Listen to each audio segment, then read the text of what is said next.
Sustainability and Fintech.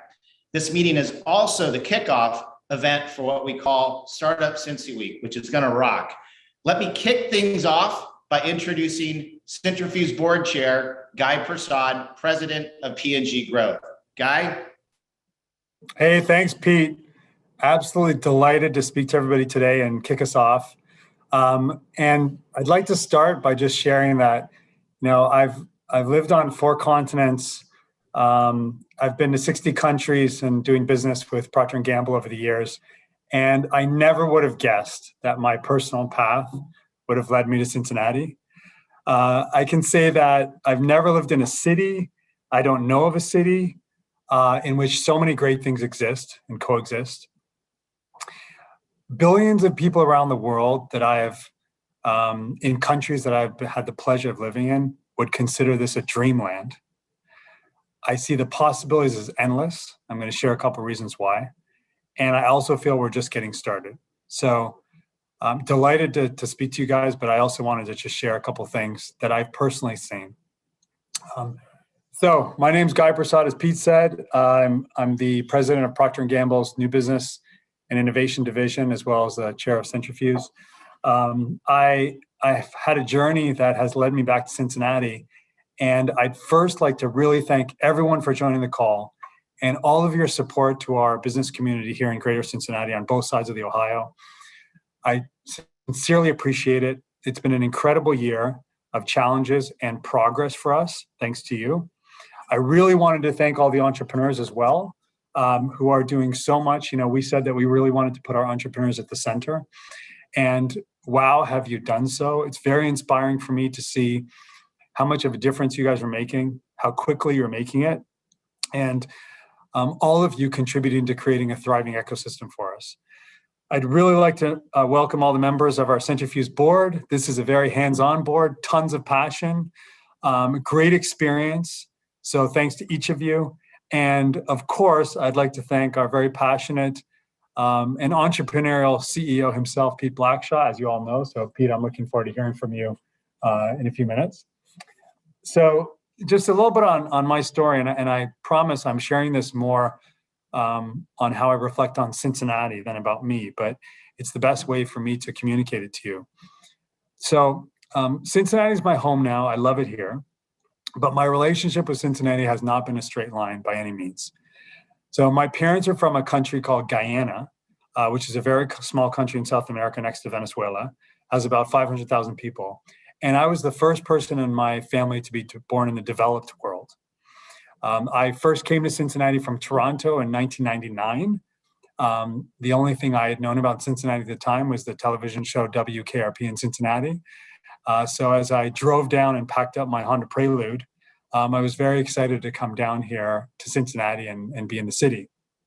I first stayed in a place called One Lytle Place, which is right on the river. And I remember being on the 14th floor, watching the barges go by the Ohio River in the evening, thinking, where are they coming from and where they're going? And what am I doing here? I was very lonely. My partner at the time was living in New York. All of my family and friends were in Toronto. And I wasn't sure what the future would hold. I would drive back to Toronto, take the 8-hour trip up the I-75 once a month to get a dose of home. And then I would come back. That trip every month turned into a trip every 3 months. Then it became a trip every 6 months. Then my friends started to visit me. Then my partner moved from New York City to Cincinnati to be with me here. She loved it here. She loves it here. We started to build amazing friends here in the Greater Cincinnati area, from Cincinnati, from around the Midwest, all around the Midwest. One day on a whim, we decided to go to my friend's porch and get married with the Justice of the Peace, right around the corner from OTR here. We got our first puppy. And by the time P&G said to me, "You've got to leave," in 2003, I cried and I did not want to go. After leaving Cincinnati, which was my new home, for many years, I had international assignments in Europe, And by 2009, I got another call that it was time to come back to Cincinnati. So I was so excited. I bought my first home in Columbia, Tusculum, and I started to build a new life. I saw the riverfront develop, again, make new friends. And just as I was starting to get back in the flow, I was told that it was time for me to leave again. And I spent 5 years in Greater China and then 5 years in Latin America. And in July 2020, David Taylor, our CEO, called me and said, "Great news, you're going to get promoted to president and you're going to go back to Cincinnati." And so here I find myself in January 2021 coming back. I call it my Cincinnati 3.0.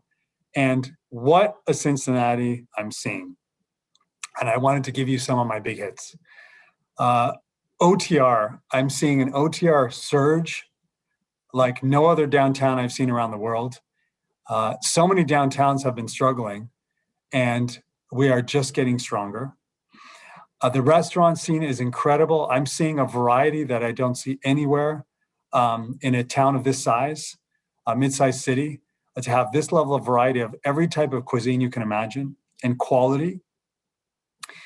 Thriving ecosystem and a fantastic transportation hub, as Pete always mentions, of air, land, and water, which is very rare. I see a very accessible town. It's not hard to get things done here. We don't need to line up for small things. And we also have an incredibly friendly group of people and culture. Somebody's always willing to help. And we don't have that bustle and rush of only getting things done and leaving people behind. Our weather's not too hot or too cold. I've had my share of both. The cost of living is very reasonable. We don't spend all day in traffic. We have more blue sky days than cloudy days. We have Fortune 500 companies who are very willing to lean into the community, like Kroger and P&G, and they're very eager to be representative partners of enterprise startups. Just recently, CVG, Amazon, and DHL positioned us to be the largest e-commerce hub in the nation. Fifth Third, Western, Southern, and others are stepping up to make our region thriving with some of the newest fintech investment and hubs that we have in the area. And we're also making a huge progress on supply chain and sustainability, an area of strategic importance to us, which the big co's are supportive of from all the way from Hebron to Hamilton. And I've seen this myself and how it's benefited us at Procter & Gamble. We've also had a huge influx of capital investment, 600 million, which is more than double the trend that we've had in previous years. We're a very tight business community and no one can rally like this one can. These are just some of the top hits that I've seen. But as I said when I started, it is very, very rare. I have not seen one to find a city that has all of these things together at the same time, in the same place, in the same moment. So with this foundation in mind, Pete and the board and I have decided to align on 3 major priorities, and I wanted to share them here. The first one is attracting more capital and talent into our region to develop an innovation ecosystem. We would like to become the most successful and most thriving and fastest growing innovation ecosystem in the US, not in the Midwest, but in the US. We'd like to start with the Midwest, but we see that as part of our journey. Second, we want to sharpen our focus on companies that have unicorn potential so that we can create the next P&Gs and Krogers right here in our city. And we would like our next unicorns to be able to thrive here and not have to leave when it's time to do great things. We believe we can solve all their needs here in the region. And finally, we want to win in sustainability, fintech, and we will support women and minorities in all we do. That's going to be a core area of passion and interest for us. I would personally love to see our big co's invest more locally. There's a lot of opportunities here and we need the support. We've got great startups. So why not invest in our own backyard? Why invest primarily on the coast or in other countries even, when we can do so much here? I'd also love to have a call to action for everyone on the call here and on the video, which is, what does going vertical mean to you? So what would it look like for you to partner even more to help our local business community? What would it look like for you to help us become unstoppable? What could you do even more, better, different than you're doing today? So I'd really love us to embrace the magic on both sides of the Ohio. I have shared my personal story only to give you a thread that I see of Cincinnati in 3 different occasions over the last 25 years. I do believe it's a dreamland of possibilities.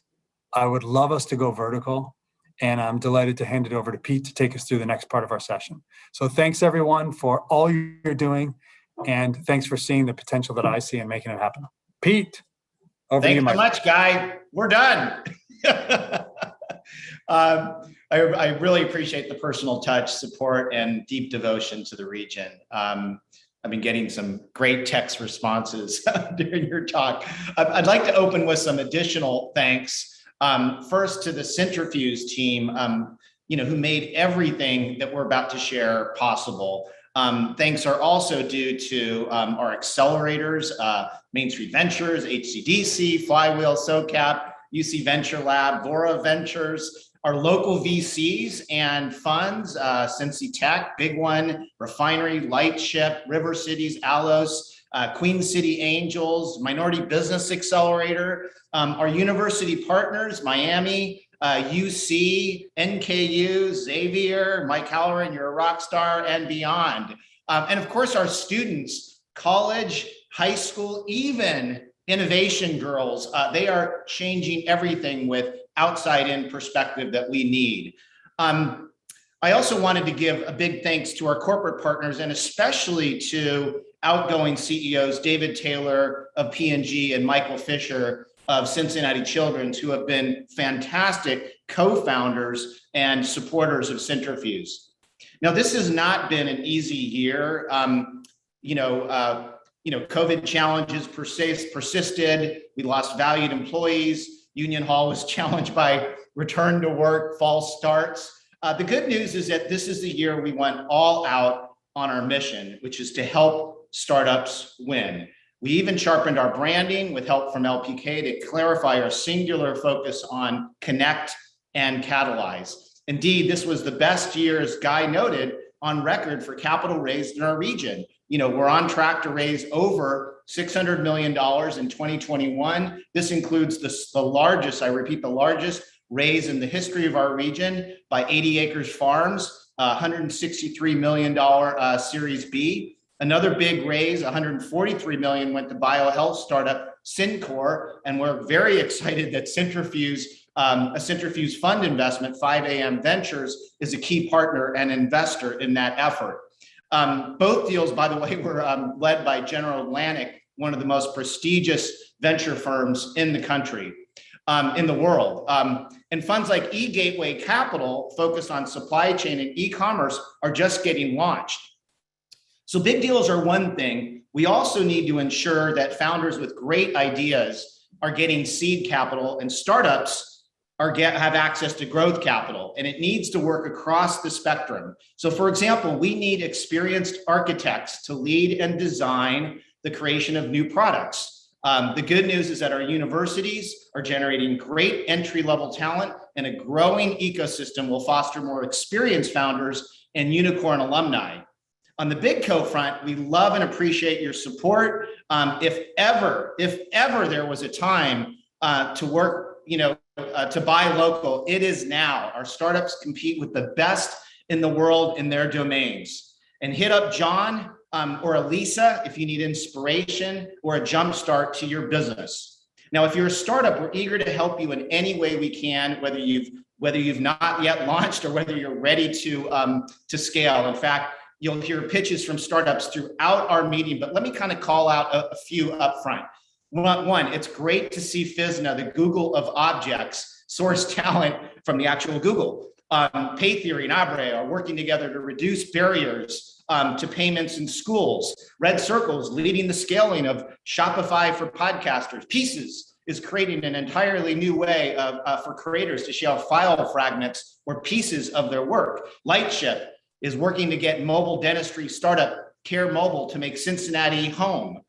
This was also a big year for igniting the power of partnerships. We're partnering with the city of Cincinnati on an online startup platform, and a big litter hack coming right around the corner here in Union Hall.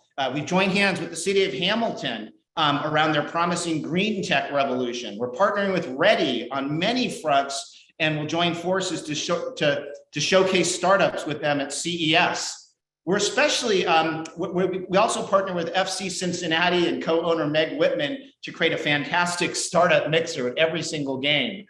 Now, we're especially excited about our partnership with Jobs Ohio. And to put that in perspective, in 3 years, Jobs Ohio has tripled its scope to support innovation, inclusion, site development, talent, and growth capital. And they are investing big time in our tech and startup economy. Now, one of our most important contributions this year is that we helped our region focus on a few areas where a concentration of talent, technology, and capital, and even diversity can drive an outsized advantage. In July, we delivered with Cincy Tech, fantastic partners, by the way, a regional growth roadmap to win in supply chain and biohealth. Centrifuse led the supply chain work, which hit 3 key areas. 1, tech future of freight. 2, food from seed to plate. 3, circular economy and zero waste.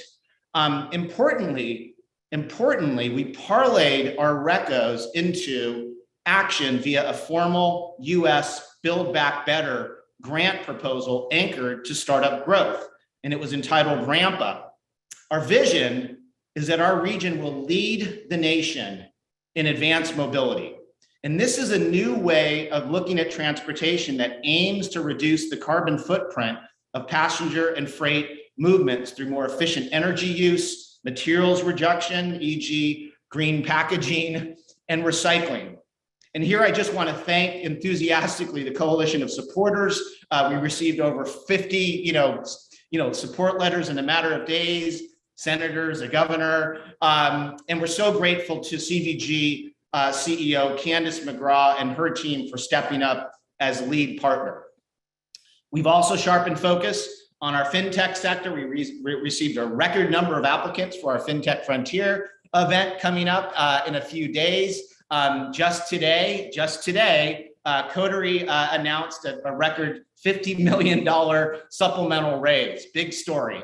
We're very grateful to Fifth Third and Western and Southern for getting this off the ground, and we're thrilled Jobs Ohio has stepped up to provide essential partnership. More in a moment on that.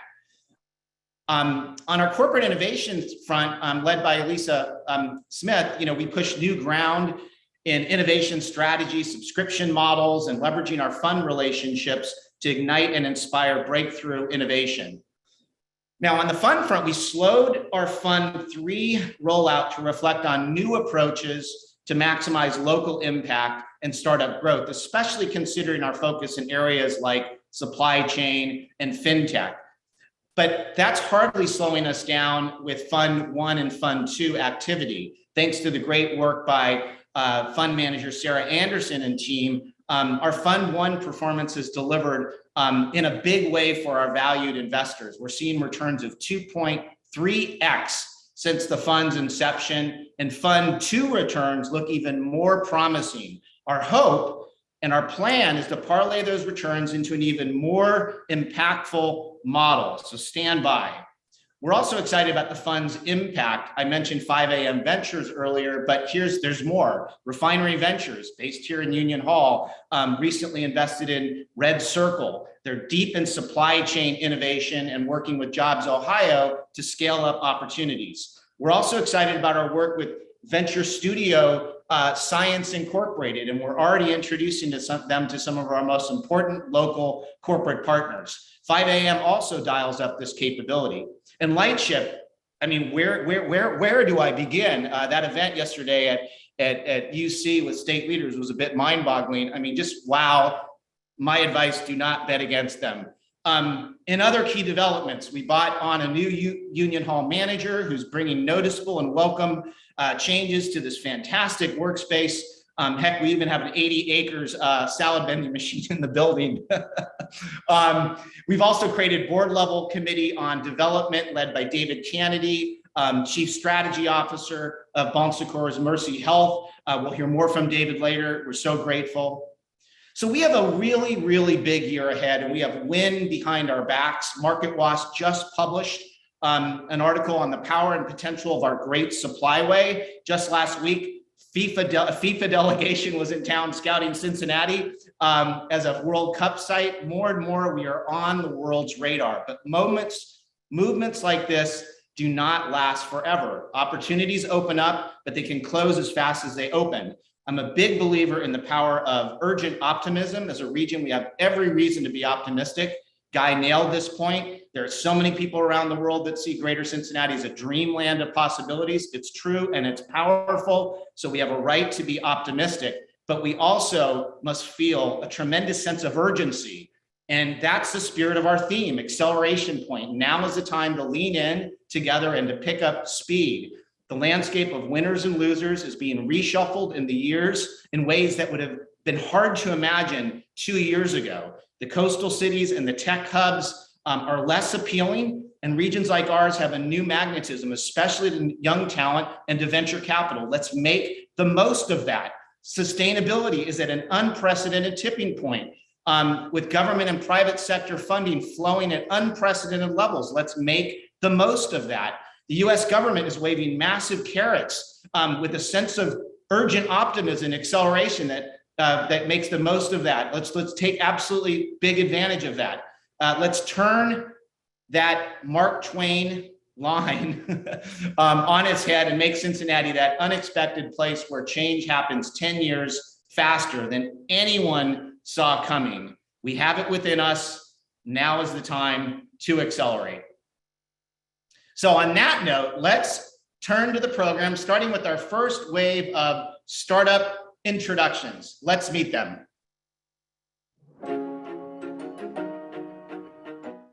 Hey, my name is Bob Gilbreth. I was the co-founder of a startup here in town called Ahology that we sold in 2020. And after we finished that sale, the three of us decided to start a new company called Hardy. It's really putting our passion around team building into Hardy, which is a new professional network that's made up of members sharing the people that they know and trust, to leaderboards that make it easier to find great talent, connect with them, hire them, partner with them, work with them, invest with them. Anything you want to do, it's all about people, and we're making that much more efficient, trustworthy, and just a real joy. Hardy is free for everybody to join. Just go to behardy.co, sign up at the bottom. We'll let you guys in and you can join our platform for free. It's just a really great way to network, find people that you know and trust, and have a great chance to do great work together. Hi, we're the co-founders of Cloverleaf. I'm Darren Murner. And I'm Kirsten Moorfield.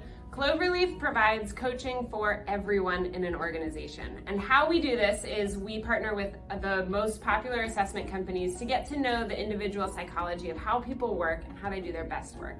And then we break that down into coaching tips that we push into email, calendar, Slack, Microsoft Teams, the tools where you're already working. And what this does is it helps everyone get to know how to work more effectively together. If you'd like to try this for you or your team, visit cloverleaf.me and sign up for a free trial.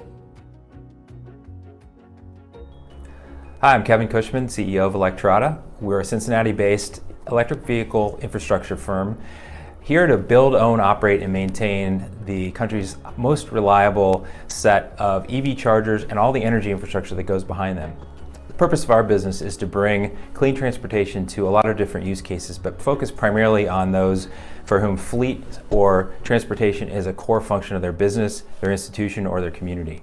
So what Electrata does is we design, build, capitalize, operate, and then dynamically upgrade infrastructure for the use of those fleet vehicles and other electric vehicles across the country. For fleet owners considering transitioning to electric vehicles, right now it seems like a very risky proposition. There are a few vehicles out there with long histories of operations, not sure what to do about electricity as your fuel, thinking about how to use your site, how to change how your team operates with the fleet. But teaming with Electrata takes all that on board at the same time. We align your vision and actually make it a reality by removing the risk factors associated with the infrastructure piece of the conversion to electric vehicles. So lean on us. We'll do the design, build, and capitalize the entire solution, and we'll be with you the entire way throughout this transition and beyond. My name is Cecil Hogan, founding partner and CEO of Renozy.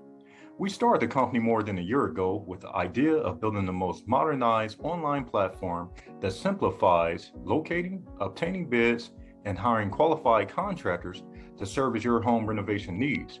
Since then, we successfully developed the product, building fully robust iOS and Android mobile applications, and have quadrupled our user base. Today, we've expanded our reach throughout the Greater Cincinnati area with an active network of homeowners, real estate investors, property managers, as well as home renovation contractors. It's no secret that the journey to a successful property renovation and hiring qualified contractors is time intensive and costly. Hiring the wrong contractor and overpaying for renovations can leave you in a mountain of debt. And this is where Renozy saves the day. We hope you will become a part of our online renovation platform, visit our website, and post a job today. Renozy makes hiring contractors and property renovations easy and affordable. Thanks everyone for your support.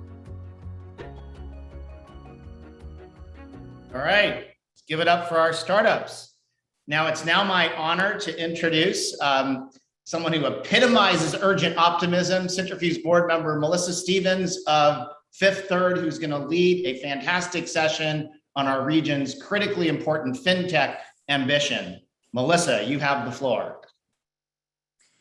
Thank you so much, Pete. And thank you very much to Guy for your leadership. We really appreciate it here on the Centrifuse board and in Cincinnati, and are so thrilled to have you here. It's also so fun to see some of our startups, right? Actually, a couple of them have Fifth Third alum in them, so it's always a moment of pride. I'm incredibly excited to moderate a panel today that has some really, really rock star participants in it. This is our goal in this small session, 20 minutes, a lot of bits of information, but quickly to inform you, excite you, and hopefully engage you in an ongoing dialogue and actual action and activity related to our FinTech Frontier initiative. We started this several years ago because Ohio has a lot to offer from a financial and an insurance standpoint. We have a huge amount of our GDP coming from it. And incredibly importantly, we have a lot of talent. But as you know, most of the venture capital goes to the two coastlines. We've got a lot of great people here. We've got a lot of great resources. We've got a lot of great startups, and we have some amazing big companies. As a person who, like Guy, worked globally for a long time and was headquartered on the East Coast, I was not aware till I came here in 2016 of what was possible and what was going on in our ecosystem.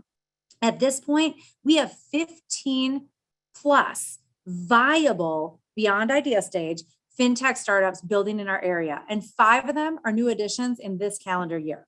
Our local ecosystem is nearing $10 million in external funds raised. As you heard Pete say, we had a record number of applicants for our pitch competition. We also had a record number of applicants for our university internships, where we placed people into internships this past summer. And as he's mentioned earlier, we've garnered the attention from a lot, including our partners at Jobs Ohio, who have joined Western and Southern and Todd Lee and team, as well as Fifth Third, as founding partners of this initiative to bring funding and additional connections. As we look ahead, we have an amazing group of people working behind the scenes across startups, across venture firms, and across big corporations to really, really take us to the next chapter. The way I like to look at things, it's a little bit like Busta Rhymes said, slowly but surely we'll work our way up, but just start at something. With that, I'm going to introduce our panelists today. We have Todd Lee, who's the VP of Marketing and Digital at Western and Southern. We have Anu Vora, who is the founder and managing partner of Candid Ventures and the founder of PayTile. And she is on a lot of amazing boards doing great things to support education, learning, women, and so much more around here. We also have Mohsin Masood, who is the founder and CEO of Akru. And thank you so much for joining us today. And then we have JP Nausif, who's the CEO of Jobs Ohio and the newest one to the table in terms of the support of FinTech Frontier.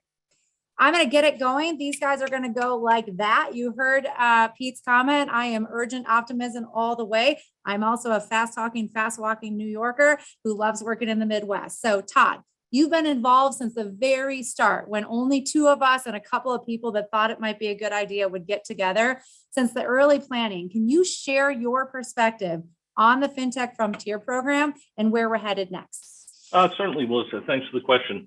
So as Melissa stated, started about 3 years ago. We're currently in our second year of programming. I think overall, we've seen a terrific increase in momentum with the foundational programming we offered. The foundational program we offered actually had 3 core components to it. The first was a speaker series, and we've seen strong attendance both locally and from across the country in participation and attendance in those events. Second is the pitch competition. So we've seen a lot of competitive demand for inclusion in the pitch competition. We think that's just great. We're seeing some terrific startups come to there. And then most recently, we added the startup intern program this year with over 100 applicants. So a high amount of interest from local students, really eager to gain that exposure to the local FinTech startups. So that's just terrific that they want to get in there.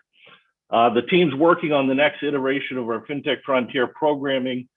It'll be focused on both strengthening and enhancing the FinTech community locally while increasing the level of support provided to participating startups. And then I would just say, given some of the challenges with the pandemic in the last year, we've been executing programming virtually, and we're really looking forward to getting back to in-person events. Melissa? Awesome. Thanks so much. Let's move to the world of high-tech initiatives and startups. So Mr. Masood, I love seeing you. So thanks for coming today. Can you tell the audience briefly a little bit about Ocker, because it's newer for some of them, not for all of us.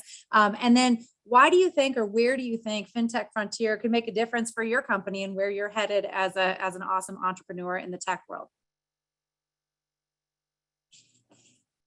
Oh, Mohsen, so somebody unmute him. Boy, there you go. Apologies. No problem. Obviously, this has to happen, right? Accrue is a platform for fractional real estate investing. What that means is that we break up commercial real estate into smaller pieces, $1,000 fractions. So anyone and everyone is able to invest in this asset class, which only the top 1% is able to do at this point. And then we've created a secondary market where we've added liquidity to this historically illiquid asset class. So enabling larger corporations and the common person like myself to be able to invest in commercial real estate. I think FinTech Frontier has been doing great things for us as a crew and then the ecosystem in general. And they've been a great help for creating connections, for opening doors for us, for helping us with recruitment, the product dev side, the whole 9 yards. And it's a great resource to have in the city, and a lot of support. Thanks to all of you over here and the entire team at Centrifuse for sure. Awesome. Thank you so much. Let me jump over to Anu, and just building on that idea of what of FinTech, but not FinTech Frontier. You talked to us a little bit actually about PayTile, which you founded, and why Cincinnati? Like, why do the resources here make sense as you make plans and make launches? And then you can talk about Candid Ventures as well if you want, but start us on PayTile. Yeah, absolutely. So great to be here. Thanks for organizing this event. PayTile is a location-based payments company. And so what that means is we allow people to pay other people and businesses near them in an airdrop for cash type of technology. And so why that's important is I think we're in an anti-social tech movement right now. And PayTile is kind of taking the benefits of cash and adding the security of a credit card all through an app that is that's super user friendly. And we're building it in Cincinnati because their talent is simply unparalleled. I mean, it's a really, really great place for a fintech company. I'm actually in Vegas at the moment at Money 2020, and there's about 8,000 people here for a fintech conference. And in the exhibit hall, one state showed up, and that state is Ohio. So I have to give JP a shout out. Jobs Ohio has a booth, and they're showing how talented people in Ohio are, and why companies should hire.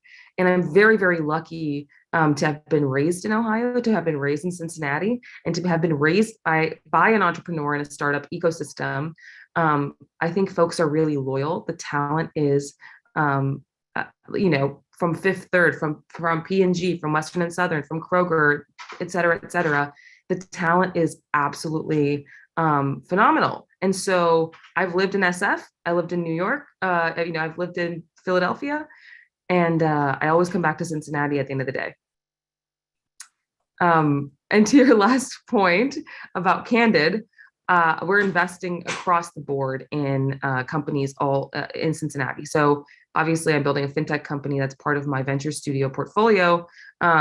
And we're also investing in healthcare. We're also investing in education companies, and we're primarily backing founders that are underrepresented. So almost every founder that I've backed through Candid is either a woman or a minority, which is really exciting. And most of them are here in Cincinnati. That is so awesome. Thank you so much, Anu. And thanks for being out at Money 2020. And what a perfect tee up to the next question I had. And thanks so much, JP, not just for being here, but for your support and sponsorship of putting a state on the map at Money 2020 in Vegas. We're really excited to have Job Ohio's support of Fintech Frontier. I wanted to understand, why does the state associated entity even care about something like Fintech Frontier or attracting small businesses like tech startups to a state like ours? Well, I was hoping you would draw a comparison with me to Busta Rhymes. I was hoping that's the way we could start out. That was interesting. Just wait, it might be coming. Well, big companies start as someone's dream. Every big company, you drive down a highway, and if you see a large company, a large building, that's the result at some point of an entrepreneur's dream and the risk and the sweat to seek out someone willing to risk their capital to back that dream. So we want to be a catalyst. Jobs Ohio and the state of Ohio want to be a catalyst for more of those dreams. And we have the industry base, the infrastructure, the talent to create and catalyze fintech and insurtech businesses. So as a state, we're interested in retaining, attracting, and having our entrepreneurs find a home where they can grow, and then going outside of our state to make sure other entrepreneurs that have dreams know they can come to Ohio and they can find the talent, they can find the growth capital. As an example, with growth capital, just a few years ago, Ohio was 17 out of 17 peer states in the availability of growth capital. 17 out of 17. This was 4 years ago. In Q2 and Q3 of FY 2021, we are number 6 in the nation and number 1 in the Midwest for growth capital. So Ohio is on a roll. The great pendulum that took businesses and talent out west, down south, offshore is swinging back, and we are ready for it. That is awesome, JP. And you teed yourself up perfectly, because 17 of 17 is terrible. There's a lot of East Coast language I could use to describe it, but where we are is great. And I think it really, at its heart, then puts a pretty good Drake lyric in there for you. It's never too late to realize what you want in your life, and it's never wrong to fight for it. So we'll give you Drake today instead of Busta Rhymes. Let's go on to Todd, which actually builds on JP's point about the state of Ohio, about where we're climbing to, and about the attraction of investing in things. While it's been great that Western and Southern has been part of the FinTech Frontier effort and what we're doing with Centrifuse, you've been investing in startups and supporting in this greater region for quite some time at Western and Southern. Do you want to talk a little bit, as a big corporation here, about why? Like, why are you doing that? Why has this mattered? Why is the partnership or involvement in the ecosystem important to your company and to the region? Sure. So we believe in developing and supporting the local ecosystem is really key to advancing Cincinnati as a destination for startups. So we think a thriving ecosystem benefits everyone, from the local community to the local startups to the local corporations.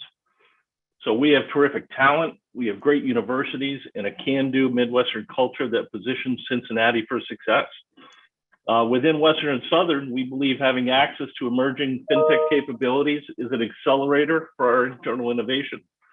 And then having access to fintech thought leadership and talent is a multiplier for us, both challenging and enabling us to evolve our solutions that we provide to our customers. Awesome. That's super helpful. I really appreciate it. Let me also ask, I'm going to go here for a second to Mohsen, and then I'm going to come back to Anu on one thing related to, or Anu to where she is. Mohsen, it's not the only time we're hearing from you this week, right? Like, you're also actually in the pitch competition that Pete has wonderfully and shamelessly plugged already. Rather than me talk about what it's about, why don't you talk about what's at stake as you compete against 9 other startups across the country? What's happening here? Why are you in this pitch competition? What's up? Of course. So we're lucky to be amongst the top 10 and amongst the finalists on there. It's not just the cash prize. Mind you, that's a $75,000 cash prize. It's not a small amount. So that definitely counts for something. But more importantly for us, it's all about the folks who we get to meet in the process. We're getting one-on-one meetings with all the founding members of Centrifuse already, just being as part of the top 10, which is a huge selling point for us. So many of those early adopters or those growth customers or those partnerships that can come in for us just through those meetings. More importantly, or along with that, it's not just that, it's the support that comes in from Centrifuse through the membership at Centrifuse for 1 year, the 4-person co-working space that we get free of cost if we win, that is. And then also all the great investors that we have across Cincinnati are listening not just to this, but will be watching out for that pitch competition. So all the big VCs throughout the region, as well as locally, I'd love to name a few like QCA. They've been a big supporter of ours. I know they're all watching at this point as well, and they're listening to this. They'll be watching closely to the competition. So lots at stake at that. We're excited for that. We're hoping we'll make it at the top spot. So. Awesome. Thanks a ton. Appreciate it.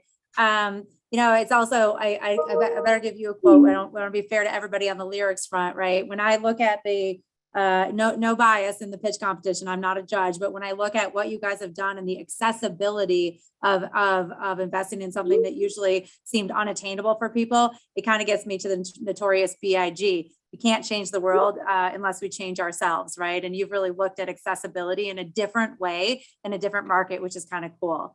Let me jump over to Anu one more time and say, you've raised funds from the coast and from the Midwest. So we heard JP talk about early stage funding. Tell us about the caliber investors in the Midwest. Certainly you also are investing in others, but just talk a little bit about that and about investors focusing on the Midwest, why, and then kind of what it looks like to you. Yeah, so I'm actually a bootstrapped founder. I'm endeavoring investing into PayTile for the first time, but everything that we've done is I built my last company, Admit Ally, sold it last year. It was in the education space, and then built Candid Ventures to invest in others, including moonshot ideas that we have in-house. But I have met with a lot of investors, actually even this week here in Vegas from both the coasts. And I think the caliber of investors in the Midwest, they're focused on business fundamentals, which is really exciting if you're building B2B companies, right? And I think I'm doing both B2C and B2B at PayTile, but there's huge interest in supporting companies that are thinking about how to build profitable, huge, high growth moonshot ideas. And just in the last 5 years, I've seen a shift in Cincinnati, especially where 5 years ago, I've been in Cincinnati my whole life pretty much. 5 years ago, you couldn't raise funds on the promise of growth. And I think the investors are really becoming quite sophisticated now in Cincinnati. And so it's an exciting time to both be a founder that's raising capital, but also to be an investor, because so many companies are seeing that and coming into our region, and they're starting in our region because they understand that the investors are willing to really, really take risks on incredible founders that are going to build high equity value companies. That's awesome. And exciting to hear the progress that you've seen and the changes you're seeing. Mohsen, do you maybe want to jump in for a sec on the same topic? Sure. So as a first-time immigrant founder out of the Midwest, from what we've heard, this should have been a massive uphill battle for us.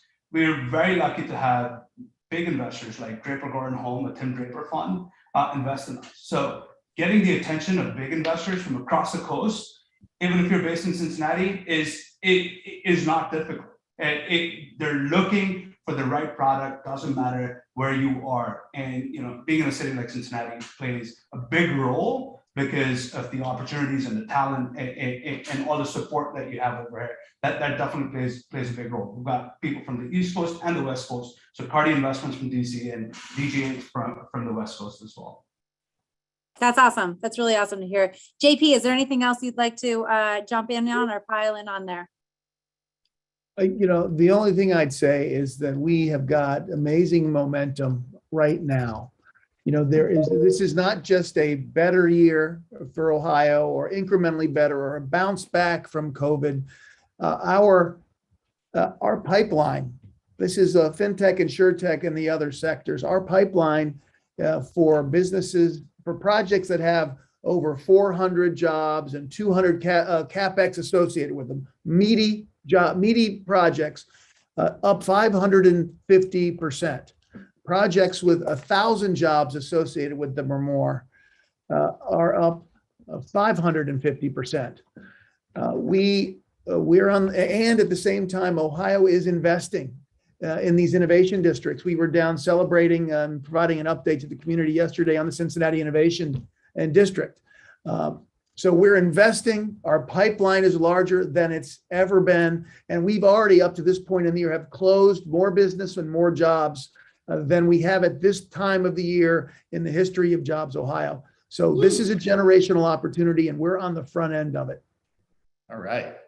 Yeah, that is awesome and inspiring. Thank you so much, JP. And I want to say thanks to all of our panelists for our time. As another woman in tech, but in a different way, in a big co, I think for Anu, I come to a Travis Scott lyric, which is, I don't need a stage to perform. We just need something to stand on. And I look at how she's lifting up others, women, those of diverse backgrounds, and those in the Midwest and Ohio with her new venture fund, and just say thank you so much for what you're doing. I appreciate it. You guys have been fantastic. I know it was a lightning round of things. I want to be really clear, okay? If you're an entrepreneur, please know that Cincinnati can give you all the resources you need to launch at a fraction of the cost. You heard Todd talk about the type of people we have here, the resources available, and the can-do spirit, but the smarts and the talent is here. I promise you that. I moved here 5 years ago. I've seen it myself. If you're an investor or you're a corporate innovator, we invite you to join us.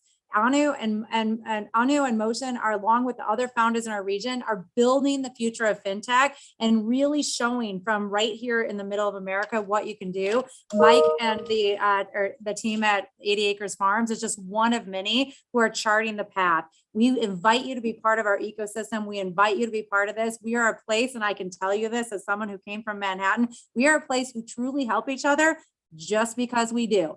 There's no ulterior motives. There's nothing passive aggressive. There's no knife going in the back of your back, and there's no expectation for a return on the favor for the introduction we give you. So if you're ever looking for a place to invest, to innovate, to move on from a big co and start something up, like we've seen with Cushman and others, we are the place for you. Now, if you don't know this about me, I'll share it right now. Like Jay-Z said, I'm a hustler, baby. I can sell water to a well. Back to you, Pete. Oh wait, can we offer access to Melissa's playlist for anyone that requires? I love it. I love it. Hey, and I got to give some love to Mark Wood on my team. Mark Wood on my team has been kind of helping architect this. And Mark, keep doing what you're doing. We're making headway. Thanks to all of you for participating. All right, we're going to roll another video to kick off the next exciting panel. Allison, let her roll.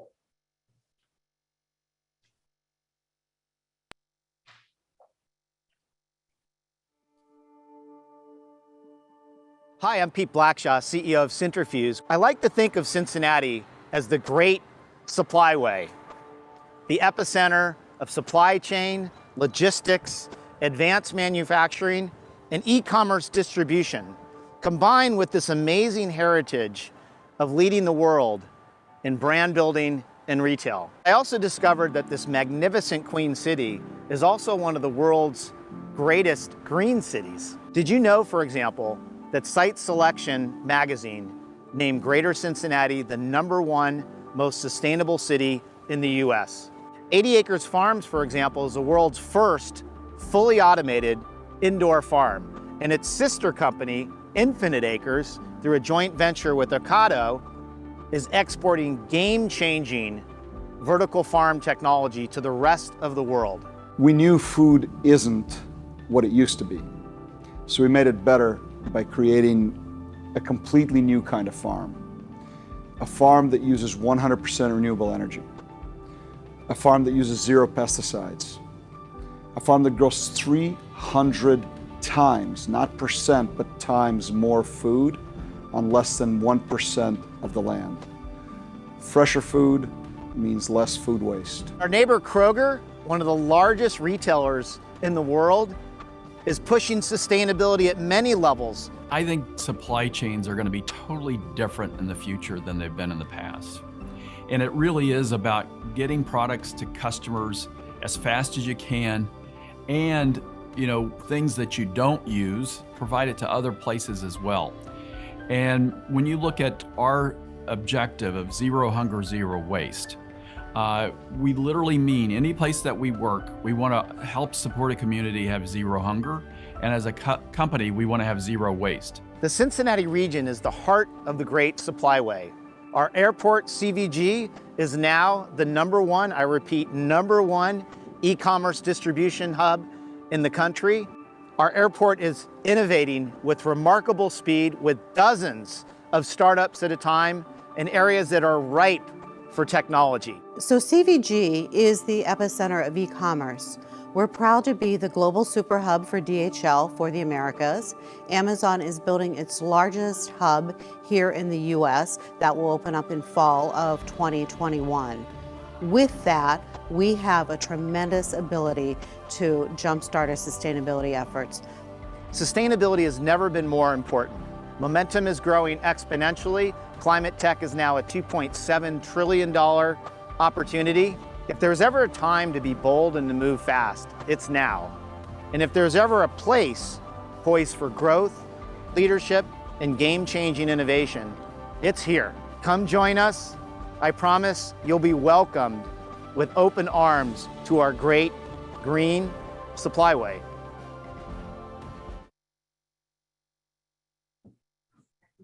Okay. I can't get on my video. You start my video. Okay, good. Okay. All righty. We're going to start the Great Green Supply Way panel, and I'm not going to do much of an intro because the video pretty much did it, but I've got a fantastic panel here. I think we're still waiting for Heath to jump on, but Mike, I wanted to just jump right into your, you raised a record $160 million from some of the world's top VCs that clearly see potential in you and the region and the cause. You're turning to the traditional supply chains upside down. Tell us about 80 acres and, is our region an advantage? Like why here? Yeah, thanks, Pete. I love that video, and thank you for having me on. It's a real honor and a pleasure to be here with all of you guys. Yeah, look, 80 Acres is a vertical farming company, as you just heard in that video. For those of you that don't know us, that is really addressing very many global challenges and the local consumer challenges that exist with traditional food systems in agriculture today. We essentially bring technology to agriculture to enable the ability or the capability to grow food anywhere, anytime. And we can literally stack a field on the top of a field on top of a field on top of a field, create a perfect microclimate, perfect environment to grow anything, anywhere, but importantly, very sustainably, and doing so in the communities that we operate in. That's a thrilling part about who we are as 80 Acres, and we believe Cincinnati is a perfect place to start a business. We think the ecosystem is developing. We're thrilled to be here, and we've had phenomenal support across the board. So we love it here, and what we've done so far is just the beginning, and a lot more to come. Okay, fantastic. We're going to double click a little bit on some areas, but I'm also thrilled to invite to introduce Bonnie Gleaves, who's Senior VP and of R&D for Procter & Gamble. She's also working closely with us here in Centrifuse as an EIR. And so Bonnie has a very unique perspective across a lot of exciting things at P&G. So Bonnie, I wanted to ask you, P&G keeps, every time I go to LinkedIn, I feel like P&G continues to accelerate green commitments across all areas of the company. Is this the real deal? What are some of the biggest sustainability challenges that you're facing as an R&D leader? Anything kind of keeping you up at night, or anything you're particularly proud of that you'd say, boy, we're really nailing it? Thank you, Pete. And I would tell you, this is the real deal. P&G is super serious about our green commitments, and really for two reasons. The first is that our data would suggest that 75% of consumers really want to invest in brands that help them live a more sustainable lifestyle. And second, we also know that bold change is required if we really are going to address some of the effects, the lasting effect of climate change. So it's about supporting our consumers, and it's about doing the right thing. And you talked about our commitments. We just released our 2040 commitment, which is by 2040, we will achieve net zero greenhouse gas emissions in all of our operations, including our manufacturing plants. It's critically important to us, and we are on it, and we need help. The second is we've just gotten very specific about our targets and our goals toward our 2030 commitments around plastic waste and in our products. And again, this is super challenging. And so, yes, we're very serious. We're all over it. Now, we've been on this journey for, a little more than a decade. And in keeping with, I love Melissa, but in specific, I loved all of her references to the rappers. And so in keeping with that, I'm sure you've seen our latest advertisement around Turn to Coal, where we, have the epitome, the OG in the rap game, Ice-T, talking about and educating consumers on, turning their laundry to doing their laundry in cold water, which typically consumers don't want to do. They're afraid their laundry won't get clean, but we know that Tide will get your laundry clean even in cold water. And this may seem like a small change, Pete, but actually, if all of us, sort of make these small changes, it can have a huge impact. We've also, done the same thing with Cascade, where typically consumers will wait. They don't want to run their dishwasher when their dishwasher is half full, so they wait until the end of the week. And what we are educating consumers on is running your dishwasher every single night uses much less water than washing your dishes with a running tap in the sink. And so these are very early wins, which came without a lot of technology beyond Tide and Cascade Superior Cleaning, of course, but early wins. But there's so much work to do. So we're absolutely serious, and we're ready to do business with whoever out there can help us with that.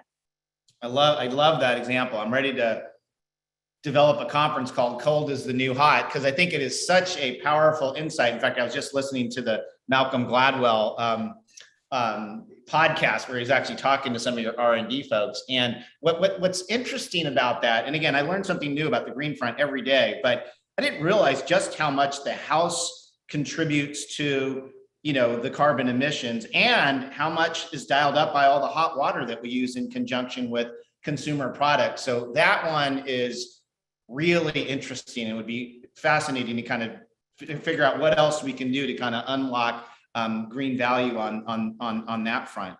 Now, I wanted to share another clip and get a reaction, because one of the big themes that we got into, zero waste and radical transparency, were big themes. And I wanted to share a clip from last week's World Cup pitch. And this is Rodney from Kroger. Allison, let's run that reel.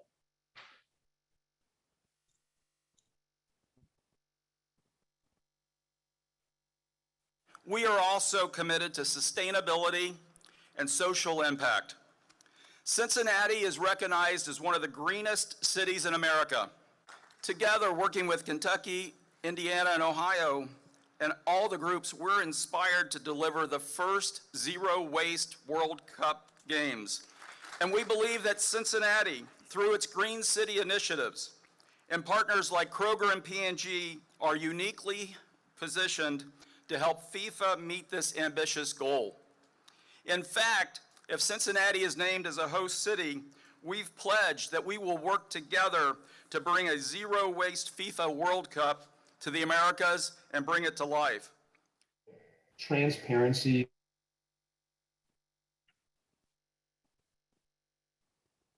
around a sustainable, kind of sustainably focused supply chain, particularly with Gen Z consumers who are really active in D2C investing. And Gen Z consumers are looking for more transparency around where their products are coming from, how they're sourced, how they're shipped. Best example in our portfolio is Allbirds, which recently just announced they're going public, and they aim to provide full transparency on their supply chain. They even created a kind of carbon footprint calculator to demonstrate how little kind of carbon output they have in their kind of supply chain. I think public companies generally are going to be forced to do more reporting around ESG, and I think we're seeing a lot of startups kind of innovating in that space.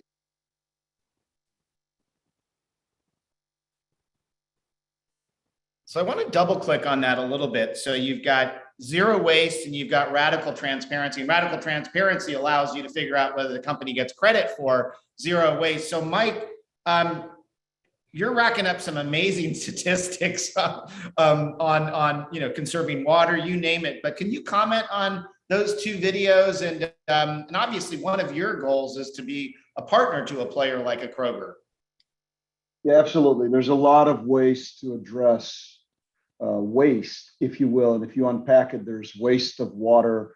There is waste from a food mile perspective, from trying to reach a carbon footprint that is much more sustainable, not just offsetting, but truly reducing the usage of carbon in ways that are no longer necessary. They were 5-10 years ago, which means not shipping food 2,000 miles, but producing it locally. There's waste with plastics, and there's waste with food. And I just, when we talk about supply chains and the great supply chain, supply way here that we're trying to create, if you think about the fact that supply chains were very localized years ago, before everything globalized, the products that we were creating, manufacturing, growing, did not need to be protected in the same way to be shipped all over the world. Now, obviously, I'm not against global supply chains. Many things need to be global, but many things should stay local. And I think we took a great concept way too far in trying to way over optimize these supply chains and optimize them for one variable, which is efficiency, its cost. Instead of optimizing when you look at food, for example, the bigger picture, which is growing food in your community, not needing all the packaging to protect that food 2,000 miles from farm to our table, but growing it locally, not needing to, again, ship that food. When you look at the problem holistically, and you look at the total cost that our society pays for some of these decisions, we can be much better. If you look at a typical food supply chain, and by the way, one of our drivers of creating 80 Acres was I was a senior executive in multi-billion-dollar companies in food for the last 25 years. And I feel like my teams and I helped create some of this problem by reducing costs at expense of the bigger picture. And we felt that we needed to come back and fix it. We needed food professionals with credibility in the food industry to come back in and start looking at things differently and start debating and fixing this issue from within. So instead of having a 17-step supply chain that ships products all over the place, that is optimized for one variable, we have completely collapsed it into one or two steps. We want to grow things right by Kroger distribution center or distribution center of our other customers and truly eliminate all the other functional cycles, thereby giving the cost savings back to the consumer, giving much fresher, better tasting product that affects their immune systems, we can drastically reduce waste and deliver much higher quality products and do it at a very reasonable cost by utilizing technology in a way that 5 years ago was pure science fiction, but it's available and feasible today. So yeah, we believe in zero hunger, zero waste. We believe in localizing certain efforts and re-empowering, re-energizing our communities like Hamilton, like many other communities where we operate, and really helping create something phenomenal within those communities.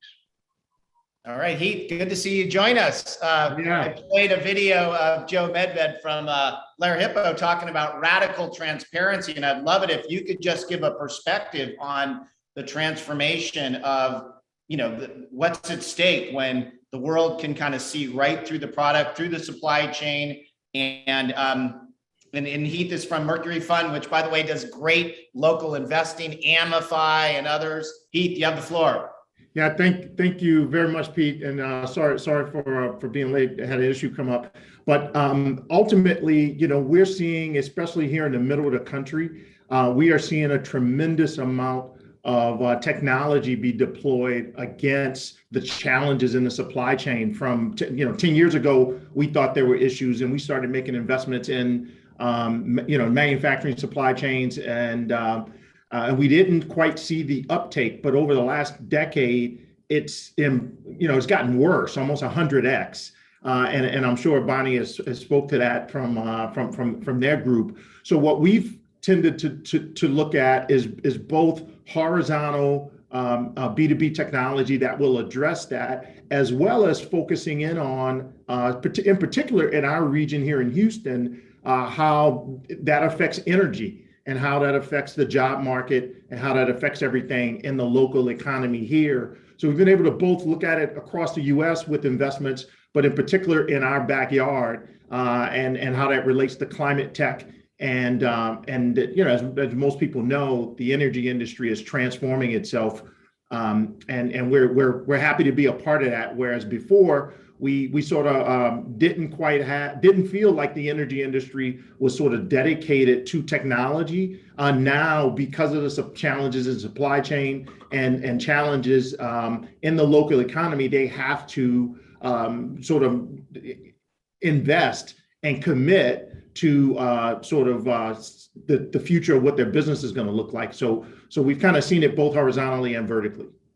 Fantastic. We'll come back to you in a second. Bonnie, I'd love to get a reaction to the video. And by the way, I didn't have time to edit in David Taylor, but he was equally exuberant as Rodney was about the zero waste ambition. And so, yeah, love to get your reaction. And I'd also love you to say a few more words. Don't mean to put you on the spot, but guys set you up. If someone's got a great zero waste innovation for P&G, like what do they do? I know they need to go to Centrifuse, but what else will help them get in the door with Bonnie's team? Yeah, I was super inspired by, the pitch on the World Cup and the commitment to be the first in terms of zero waste. And I am all in. And I do think that it's so heartwarming to see big co's and startups and the public sector all coming together, not only to bring this kind of activity and excitement to Cincinnati, but as well to support our startups, to support those, particularly those that are being led by members that are typically underrepresented in terms of our population. So super, super exciting. And in terms of ideas, we are really very clear that we cannot, in P&G, as much as we're very proud of ourselves and we pat ourselves on the back, we're really clear that we cannot achieve the kind of commitments that we're making alone. We know we can't do it. It's going to take partnership of P&G with other members of the private sector, big co and startups, nonprofits, and the public sector. It's going to require us all to come together and come with your ideas, because we're going to need ideas in terms of formulation of the product. We're going to need ideas in terms of transparency, in terms of supply chain, in terms of technology innovation and digital, all of this coming together to achieve the kind of transformative solutions that we know we need. So we are counting on partnership. And I don't want anyone on this call or any startup that has an idea think, well, I'm too small, I'm not ready yet, I'm not built for scale.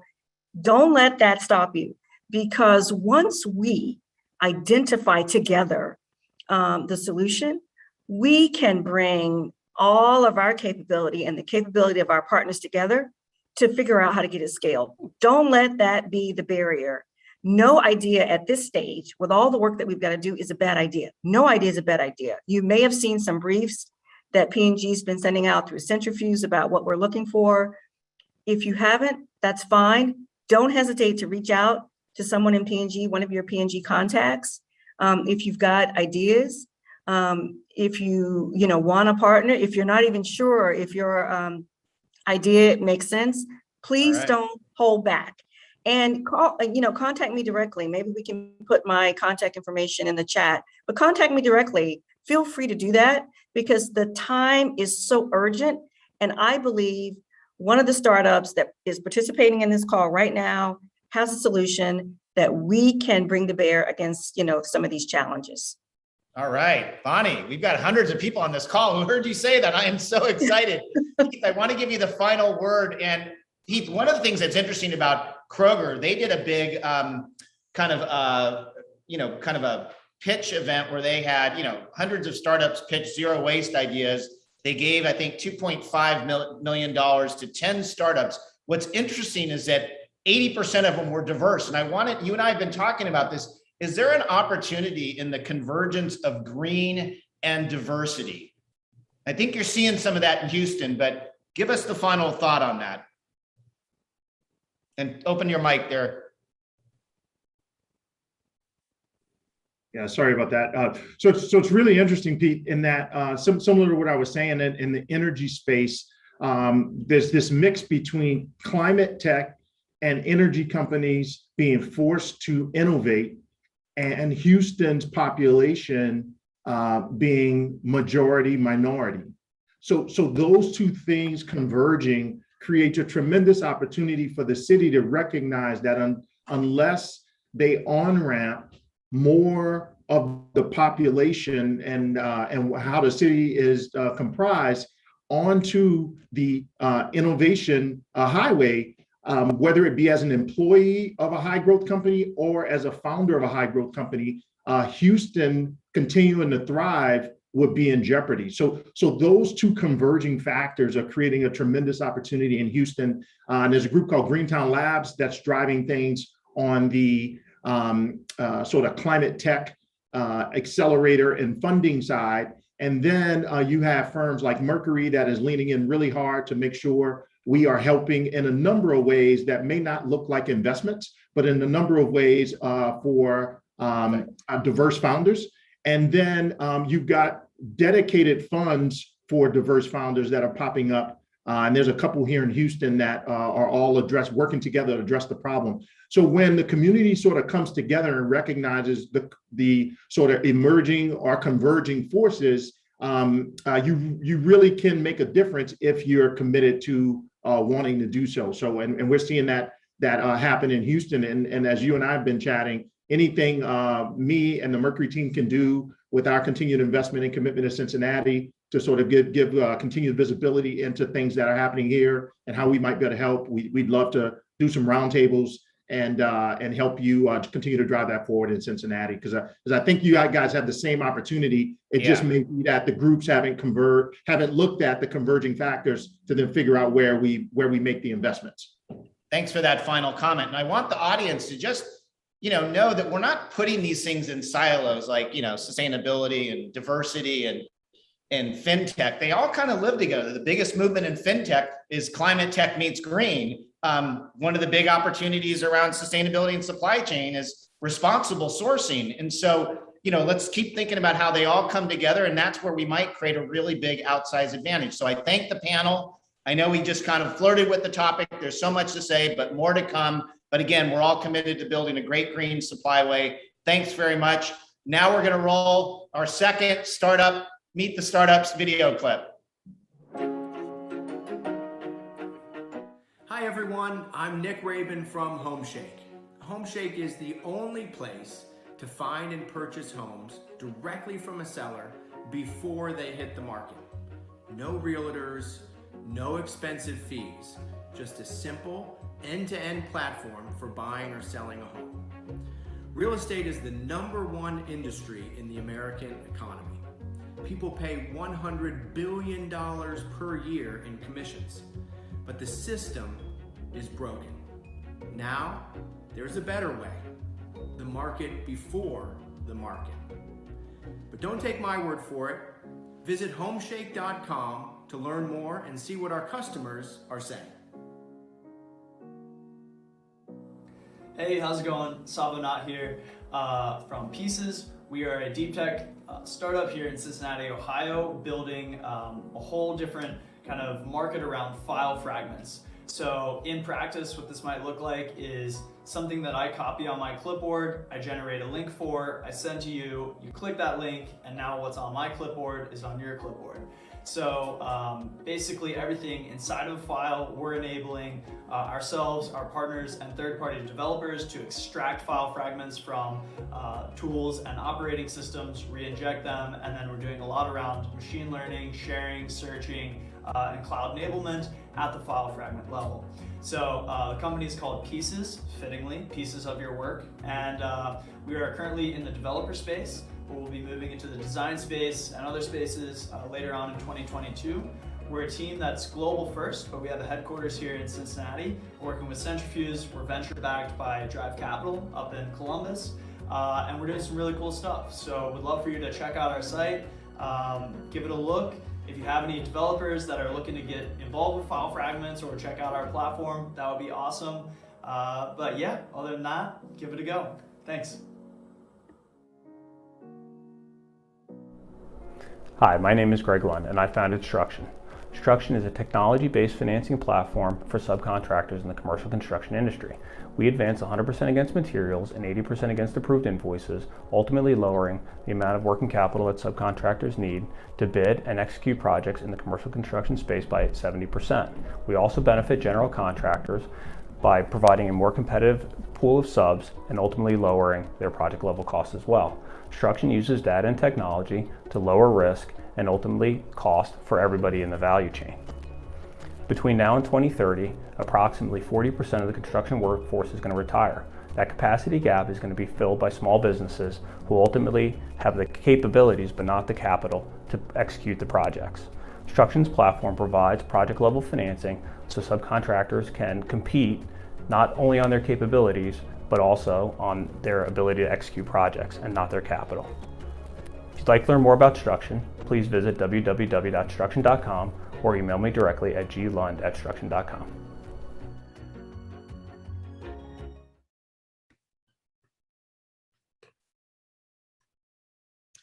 I would now like to introduce valued board member David Kennedy, Chief Strategy Officer of Bon Secours Mercy Health, to highlight our new board committee on development.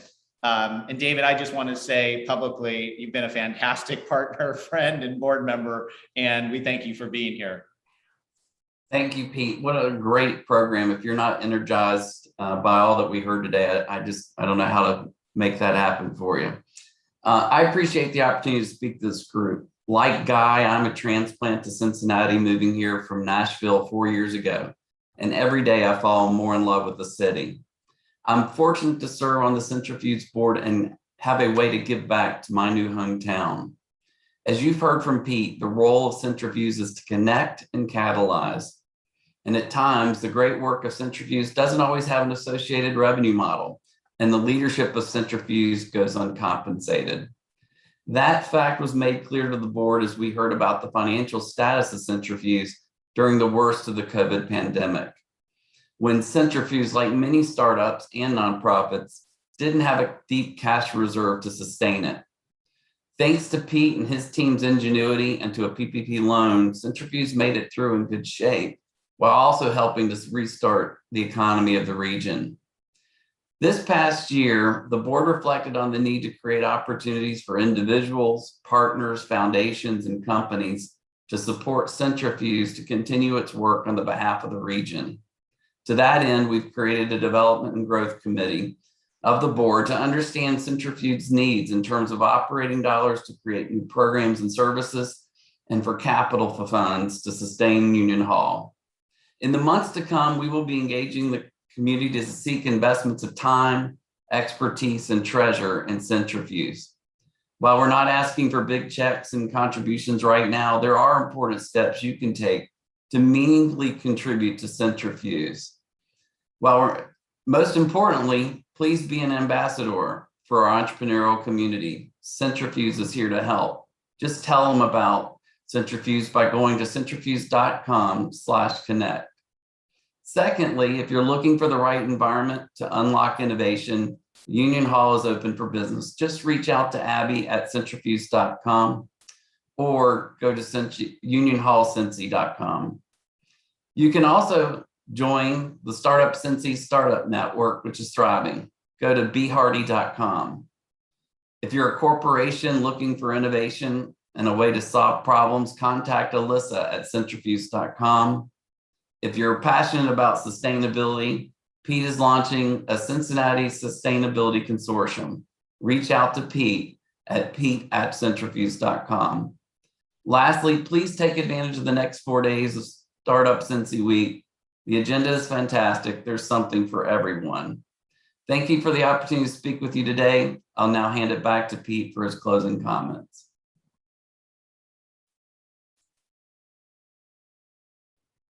Thank you, David. Again, really appreciate your partnership, and to all the board members out there, we'll look forward to your participation in that endeavor. I wanted to wrap up the meeting by giving the final word to Lieutenant Governor John Husted. He's played a critical role in laying foundation for Ohio and Greater Cincinnati to be a world-class tech economy. Just yesterday, he joined the governor, UC officials, and other community leaders in announcing a new corridor within the Cincinnati Innovation District dedicated to minority startups, like Lightship Capital is an anchor. So let's hear from him. I just thought it'd be a perfect way to end. And to all the stakeholders, local, state, that are helping build our innovation economy, a big thank you. Hello, I'm John Husted, Ohio's Lieutenant Governor. Welcome to Startup Cincy Week. When the governor entrusted me to lead Innovate Ohio, we established as one of our goals to make Ohio the most innovative, entrepreneurial state in the Midwest. You don't accomplish this goal from the State House, that's for sure. You accomplish it in collaboration with people across Ohio who share your vision. I know many of you serve as key leaders on our mission to make sure that Cincinnati is an innovation and entrepreneurial hub. And this week's event is a great opportunity to celebrate that. I often say there are 3 important elements to developing a vibrant, modern economy: innovation, talent, and investment. Not in isolation, but in collaboration. Cincinnati is a place where these key elements are working together while showcasing what the people of Cincinnati and the Cincinnati region have to offer. There are a lot of great ideas out there, but they must find the way from the lab to the marketplace if they are going to improve the quality of life of the public and create jobs and economic opportunity. In a globally competitive economy, speed to market can make all the difference. And if your innovation, your talent, and your access to capital are not aligned, then you are behind places where they do have access to those things and closely collaborate.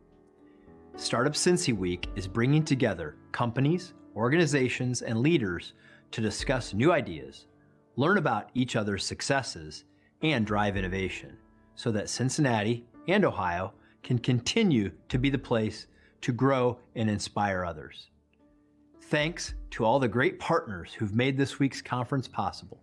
I encourage you to keep up the good work and know that Governor DeWine and I continue to work every day to make sure that Ohio is promoting business development and driving entrepreneurship so that we can build a more prosperous economic future for the people of the state of Ohio and all of those families that call Ohio home. Thank you, and keep up the good work.